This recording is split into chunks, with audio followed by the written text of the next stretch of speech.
বিপাশা চাইলে কিন্তু তোমার জীবনটা না শেষ করে দিতে পারতো, শাস্তি দিতে পারতো, কিন্তু সেটাও করেনি। জানি আমি, সেই জন্য আমি সারা জীবন ওর প্রতি কৃতজ্ঞ থাকবো। তোমার কৃতজ্ঞতা না কেউ কোনো ধার ধারে না। আমি জানি কেউ ধারে না। তোমরা প্লিজ ওকে বোঝাও না, ও যেন ওই বাড়িতেই থাকে। কেন ওই বাড়িতে গিয়ে বিপাশাদি থাকতে যাবে কেন? বরঞ্চ ওই বাড়িতে বিপাশাদি যে পোর্শনটা না, সেই টাকাটা ওকে দিয়ে দিও। হ্যাঁ, শুধু পোর্শন কেন, যদি প্রয়োজন হয় ওর জন্য আমি গোটা বাড়িটা বিক্রি করে দিতে রাজি আছি। থাক, এই নাটকটা আর করতে হবে না। হ্যাঁ, এই বাড়ি বিক্রির নাটকটা করতে হবে না। এটা জানলে সবার আগে বিপাশাই বাধা দেবে। আসলে কি জানো তো, আমরা মেয়েরা না ঠিক যে সময় কঠিন হওয়া দরকার এই তোমাদের মতো ছেলেদের শায়েস্তা করার জন্য, সেই সময় কঠিন হতে পারি না। আমরা তোমাদের সুযোগ দিয়ে ফেলি, আর সেই সুযোগটাই তোমরা নিয়ে নাও। আমরা নিজেরাই নিজেদের ক্ষতি করি। আমরা ওকে অনেকবার বলেছিলাম জানো, তোমার বিরুদ্ধে সমস্ত অ্যালিগেশন এনে তোমাকে শাস্তি দিতে, কিন্তু বিপাশা সেটা করলো না। ও তো ভালো মেয়ে, অবশ্যই এই জন্যও করেনি যে ও চাইনি তোমাদের মেয়ে একটা অসুস্থ পরিবেশে বড় হোক। বিপাশা তো বারবার বলছে ও যেটা করলো সেটা শুধুমাত্র তোমার বাচ্চার কথা ভেবে, কিন্তু আমার কি মনে হয় জানো, এখনো ও তোমাকে ভালোবাসে। তোমাকে ভালোবাসে বলে ও তোমাকে শাস্তি দিতে চাইলো না। আর এটা ভাবতে অবাক লাগে যে তোমার সম্পর্কে এত কিছু জানার পর ও কি করে আজও তোমাকে ভালোবাসে।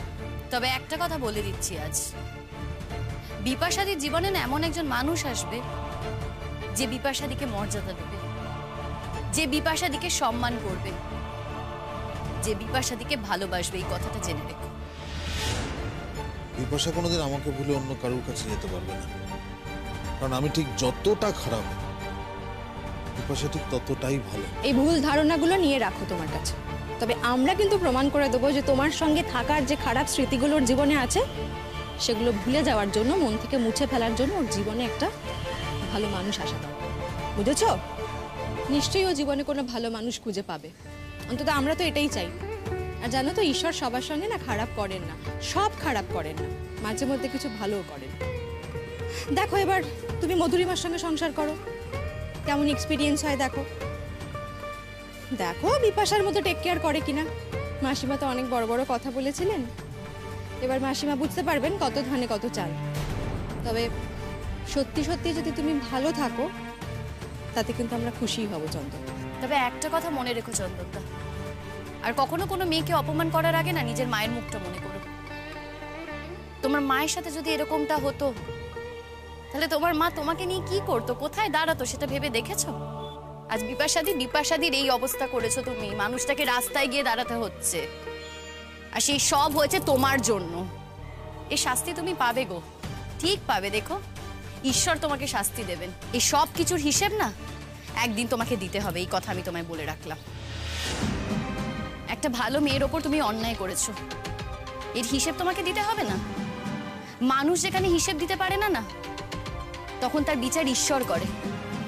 ঈশ্বর সব হিসেব নেন, এটা আমি বিশ্বাস করি।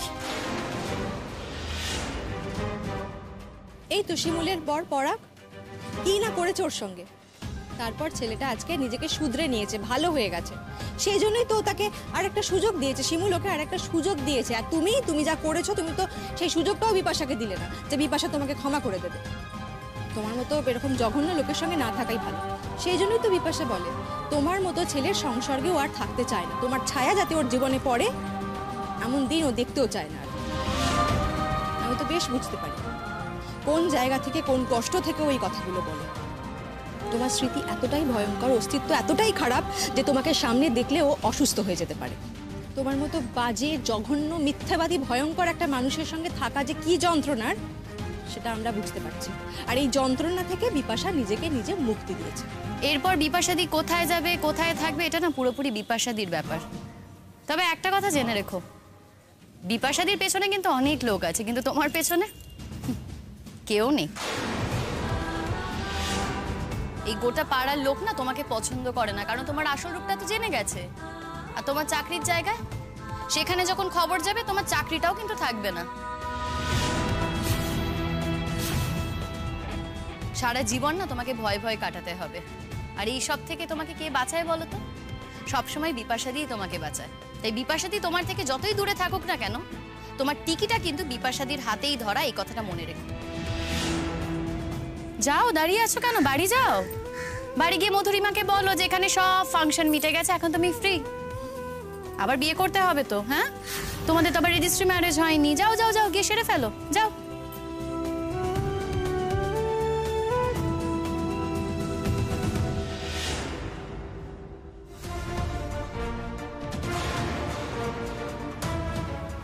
যাও।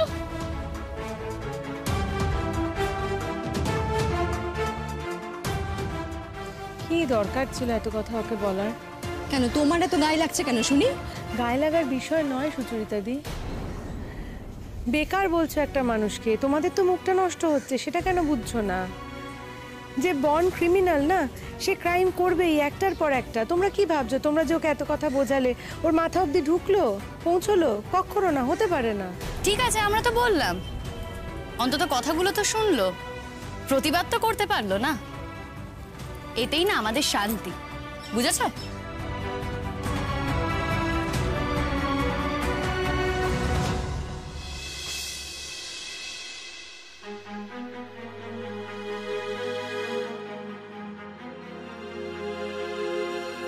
দাদা, দাদা চিনতে পারছিস? আমি পলাশ, বলু।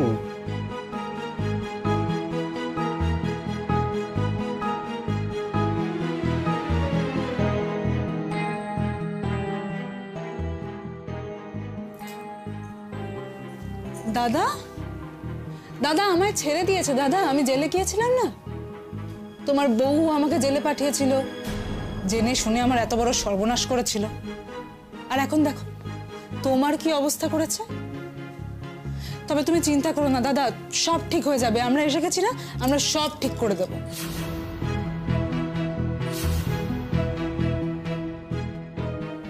দাদা, দাদা একবার কথা বল না দাদা। কথা বলার অবস্থায় তো নেই পলাশ, কথা বলবে কি করে, যা অবস্থা করে দিয়েছে।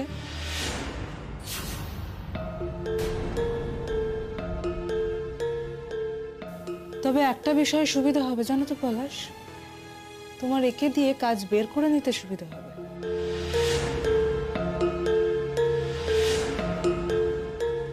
অভিনয় করতে পারলে কত কিছুই জানা যায়।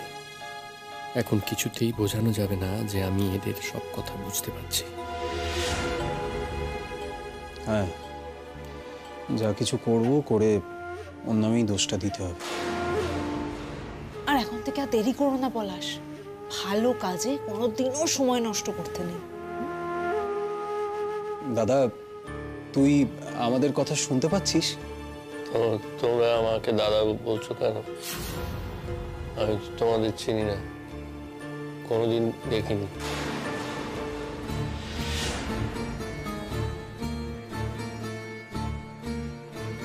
এ তো পুরো গন কেস, পুরোটা গেছে।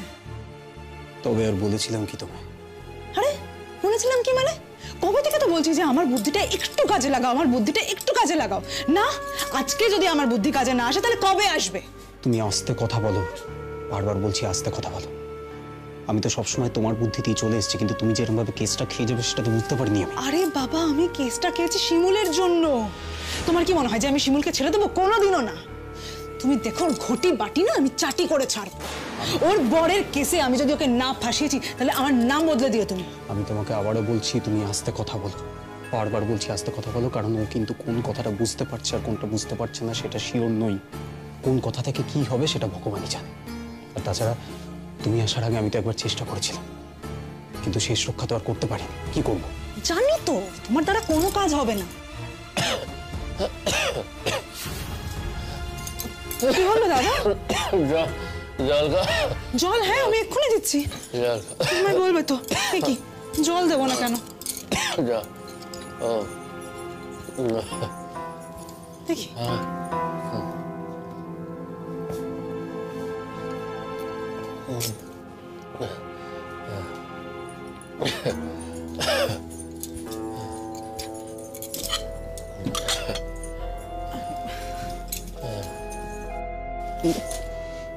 কত সুযোগ ছিল তোমার কাছে, তোমার হাতে জল খেতে চাইলো আর তুমি তো সেরকমই বোকা, সেই জন্য এই কথাগুলো বলছো।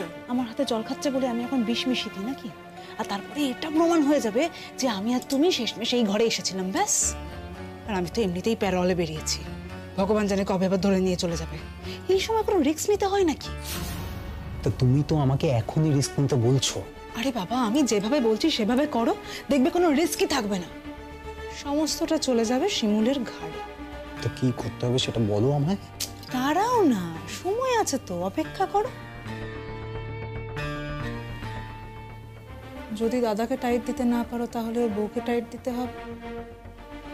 মোদ্দা কথা, ঝিকে মেরে বউকে শিক্ষা দিতে হবে।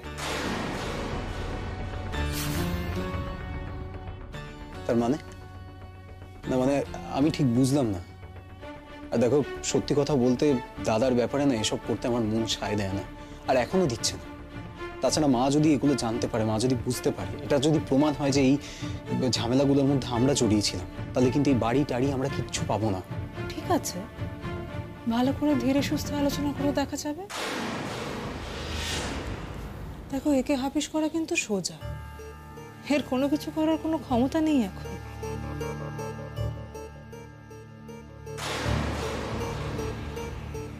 কিন্তু আমি যদি এখন এর ক্ষতি করি না, তাহলে এর বউ ঠিক রুখে দাঁড়াবে। আর পাড়ার কয়েকটা বউকে তো জুটিয়েই রেখেছে, তারা সবসময় রাজি এর সাগরেতি করার জন্য। দেখো, এই প্ল্যানে কোনো কাজ হবে না, বরঞ্চ যে প্ল্যানে কাজ হবে সেটা করাই বাঞ্ছনীয়, বুঝলে? ওটাকে সরাতে হবে। সরাবো যে সরাবোটা কি করে? তুমি একার হাতে সরাবে? নিজের হাতে সরাবে? অদ্ভুত কথাবার্তা বলো পলাশ।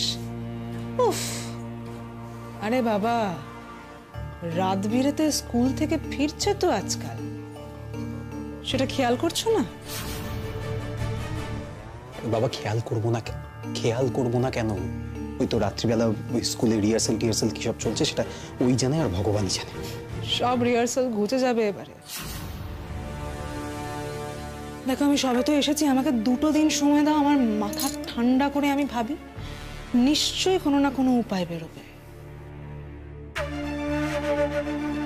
মাথা ঠান্ডাই আছে আমার, আমি তো তোমার ভরসাতেই ছিলাম।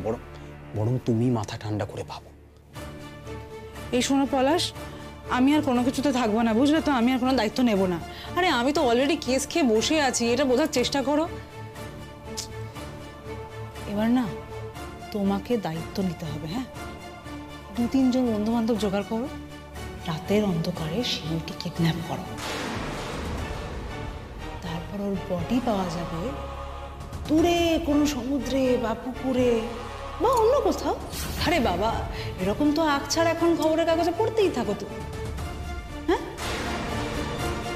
জোর করে মাকে দিয়ে এবার বাড়িটা লিখিয়ে নাও, বুঝলে? তারপরে তো আর বাধা দেওয়ার কেউ থাকবে না। যাদের দিয়ে তুমি কাজটা করাবে তাদেরকে টাকা দিয়ে দিও, কি সমস্যা থাকতে পারে তারপরে?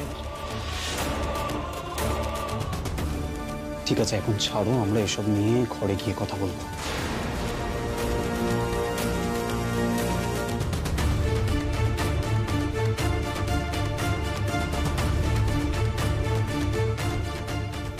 দাদা,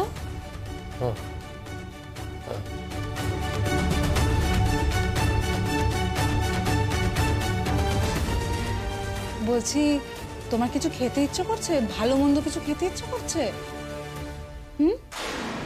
তুমি তো তোমার চাকরিটাও দিয়ে দিলে তোমার বউকে, আর তোমার সেই বউ এখন তোমার কোনো সেবা যত্ন করছে না, বাইরে বাইরে শুধু ট্যাং ট্যাং করে ঘুরে বেড়াচ্ছে। কি যে করো না তুমি দাদা। যাকগে, আমি তো এসে গেছি, তোমাকে আর চিন্তা করতে হবে না। দাদা, তোমার মনে পড়ে আমরা আগে কি সুন্দর একটা দল ছিলাম, একজোট হয়ে থাকতাম আমরা আগে? মনে পড়ে তোমার? পড়ে না? না, তোমার কিছুই মনে পড়ে না। আমার কিন্তু মনটা খুব খারাপ করে আমাদের জোটটা ভেঙে গিয়ে। জানি না তোমার কোনোদিনও মনে পড়বে কিনা। ওকে বলা বৃথা, কোনো কথাই ওর মাথায় ঢুকছে না এখন। আরে দাঁড়াও না, তবু তো বলতে হয়। কি গো, শুনছো? আমার কিন্তু আজকে স্কুল থেকে আসতে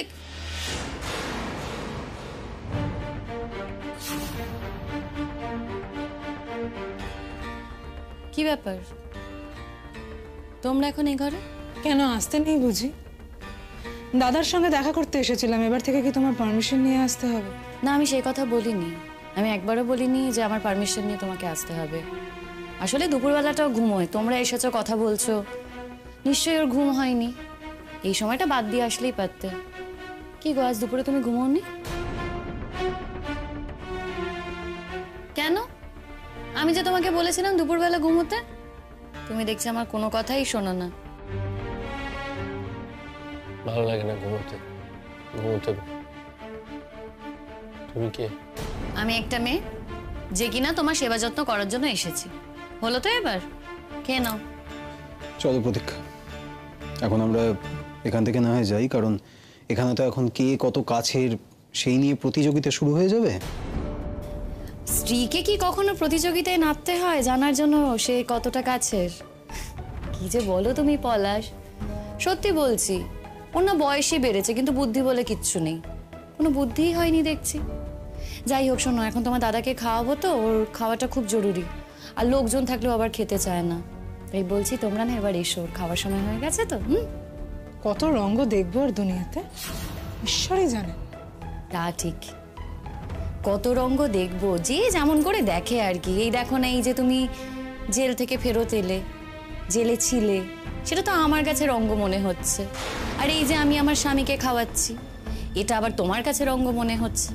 যে যেমন করে দেখে আর কি, ঈশ্বরই জানেন আরো কত কি দেখতে হবে। যাই হোক, তোমরা না এবার এসো। হ্যাঁ, খাওয়াতে হবে তো, প্লিজ এসো।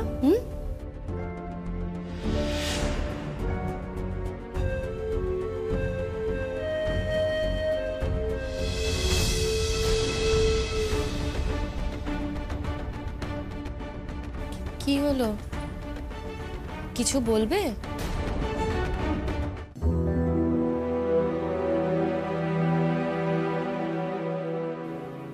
কি হলো? কিছু না। তুমি আজ এত দেরি করলে কেন? আচ্ছা, আমি দেরি করে আসি বা তাড়াতাড়ি আসি তাতে তোমার কি? আমি তো তোমার কেউ না। আমার খিদে পাচ্ছিল। খিদে পাচ্ছিল? আচ্ছা পরাগ, আমার কথাটা শোনো। হ্যাঁ, ওই যে দেখো ওখানে বেল রাখা আছে, তোমাকে আমি কি বলেছিলাম? যখনই কিছু প্রয়োজন হবে বেলটা বাজাতে বলিনি তোমাকে? হ্যাঁ, কেউ এসে তোমায় ঠিক খাবার দিয়ে যেত। যদিও আমি তোমাকে বারণ করেছি অন্য কারোর হাতে খেতে না, মাকেও বলে রেখেছি। এখন তো জুসটা এনেছি, খেয়ে নাও। তুমি সাবধানে চলাফেরা করো। হ্যাঁ, আমি তো সাবধানেই আছি, তুমি সাবধানে থেকো, ঠিক করে চলাফেরা করো। কেমন? বাড়িটা খুব খারাপ, বাড়িটা খুব খারাপ, পেছল, বাড়িটা পেছল খারাপ, সাবধানে থেকো তুমি। কি বলো তো, কোথাকার কথা কি বলছো? আমি তো কিছুই বুঝতে পারছি না। পরাগ, তুমি কোথায় গেছিলে? আমি তো স্কুলে গিয়েছিলাম পরাগ। স্কুল থেকে ফিরতে এত দেরি হয় কেন? স্কুলে প্রোগ্রাম চলছে বলেছিলাম না তোমাকে? হ্যাঁ, সামনেই তো প্রোগ্রাম, তোমার তো দেখছি কিছুই মনে থাকে না। কিসের প্রোগ্রাম? 25শে বৈশাখ না সামনে, রবীন্দ্র জয়ন্তী, তার প্রোগ্রাম। ও, রবীন্দ্র জয়ন্তী। তুমি কি করবে? আমি আর কি করব, ওই যে স্কুলে ছেলেমেয়েরা আছে তাদের তো আমি গান শেখাচ্ছি, আর আমি নিজেও নাচ করব। বাহ, খুব ভালো, খুব ভালো। আমাকে নিয়ে যাবে, আমি যাব প্রোগ্রাম দেখতে যাব। তুমি যাবে প্রোগ্রাম দেখতে? হ্যাঁ, তুমি পারবে এই অবস্থায়? আচ্ছা ঠিক আছে, একটু সুস্থ হয়ে না পরের বার নিয়ে যাব, কেমন? তোমার একটা কথা বলবো, শুনো। কি? তুমি সাবধানে চলাফেরা করো।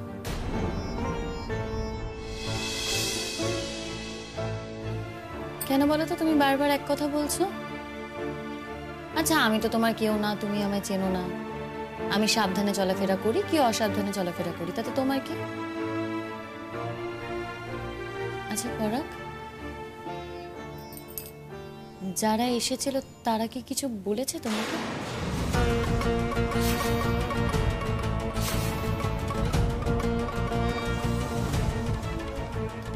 কারা? এই যে এক্ষুনি যারা এসেছিল। তোমাকে কিছু বলেছে? কি বলবে? তাহলে বারবার এই কথাটা বলছো কেন বলো তো? রাস্তায় রাস্তায় লোক থাকে অনেক। কি করছো? কোথায় উঠছো? রাস্তায় অনেক লোক থাকে। হ্যাঁ পরাগ, অনেক আরে লোক। কি করছো বলো তো তুমি? অনেক দুষ্টু লোক। ওরে বাবা, অনেক দুষ্টু লোক। আস্তে আস্তে। ওরা দুষ্টু। ও বাবা রে। ওরা আমি ওই জন্য কোথাও যাই না। আমি সন্ধ্যেবেলা কোথাও যাই না। ওরা তোমার একা পেলে তোমার ধাক্কা মেরে ফেলে দেবে। তোমার মুখ চেপে ধরবে। শান্ত হও তুমি। আমি বুঝতে পেরেছি তোমার সাথে এমনটা হয়েছিল, তো সেই ট্রমা থেকে তুমি বেরোতে পারোনি, তাই তুমি এরকমটা বলছো, তাই না? জানি না, আমি জানি না। আমার কথা বলতে ভালো লাগছে না, জানি না। আচ্ছা ঠিক আছে, জোর করে তোমাকে কিছু মনে করতে হবে না। আচ্ছা শোনো, এই যে আমি জুসটা এনেছি, খেয়ে নাও। তুমি খেয়েছো? আমি আচ্ছা, এটা তো আমি তোমার জন্য এনেছি, তুমি খাবে তো? না, অর্ধেক খাবো। আমি অর্ধেক, তুমি অর্ধেক। কেন অর্ধেক বলছো কেন? আমার প্রতি এত দরদ কিসের? আমি কে তোমার? কি জানি, ভুলে গেছি। আমি তোমার বউ। তুমি আমার বউ, লাল টুকটুকে বউ। আচ্ছা ঠিক আছে, হয়েছে, এবারে খেয়ে নাও তো দেখি। না, কিন্তু বর আর বউ তো একসঙ্গে খায়। আচ্ছা ঠিক আছে, আগে তুমি খাও, তারপর না হয় আমি খাবো। হ্যাঁ, কেন? লক্ষ্মী ছেলে, খাও। আস্তে আস্তে আস্তে আস্তে।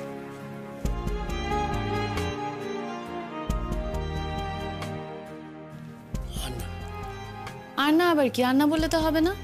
আমি যতক্ষণ অবধি বলবো খেতে হবে, হয়ে গেলে আমিই বলবো। তাহলে তুমি তো কিছু খাবে না। ভালোবাসো আমায়? তুমি এমন একটা কথা জিজ্ঞেস করছো, বলতে লজ্জা করে না? বুঝেছি, সব কথা না বললেও চলে, বুঝে যায়। তার মানে বাসো। বুঝতে পারি না বাসি কি। আচ্ছা এ নাও, এবার খেয়ে নাও তো। না, তুমি আগে খাও। কি যে করো না তুমি। আচ্ছা বেশ, এই দেখো আমি মুখে দিলাম। এবার তুমি খাও, খাও।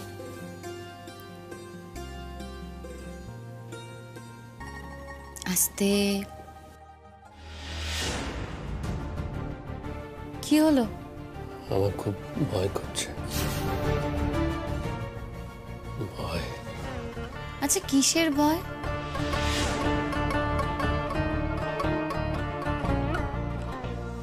রাতের অন্ধকারে শিউকে কিডন্যাপ করো, তারপর ওর বডি পাওয়া যাবে দূরে কোনো সমুদ্রে বা পুকুরে।